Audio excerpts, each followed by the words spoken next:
কখনো ছেড়ে যাবে না তো? না, তুমি থেকে যেও, আমার আর কাউকে লাগবে না। যদি ফ্যামিলি না মানে? তুমি যদি চাও তোমার জন্য আমি আমার ফ্যামিলিকে ছেড়ে দিব, বিশ্বাস রাখো। খালি পকেটে থাকতে পারবে তো? যদি কখনো ছেড়ে যাও তাহলে খুব একা হয়ে যাও। হ্যালো। এত রাত হয়ে গেছে, তুমি এখনো ঘুমাও নাই কেন? আরে আমার ক্লাসের একটা ফ্রেন্ডের বার্থডে, ওকে উইশ করেই ঘুমায় যাব। বাহ, এত রাত পর্যন্ত জেগে কোন ফ্রেন্ডকে বার্থডে উইশ করার জন্য বসে আছো তুমি?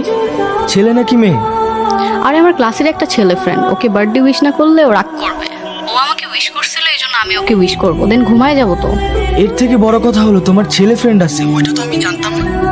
আরে ও আমার ক্লাসের একটা ফ্রেন্ড, তুমি উল্টাপাল্টা ভাবতেছো কেন? আচ্ছা ঠিক আছে, উইশ করা শেষ হলে তাড়াতাড়ি ঘুমায় পড়ো। আমার ঘুম পাচ্ছে, আমি ঘুমাইতে গেলাম। আচ্ছা ঠিক আছে, আল্লাহ। আচ্ছা তুমি নীরব না? হ্যাঁ, কিন্তু আপনি কে? আমি তোমার এলাকায় থাকি। ও আচ্ছা, ঠিক আছে, কিছু বলবেন?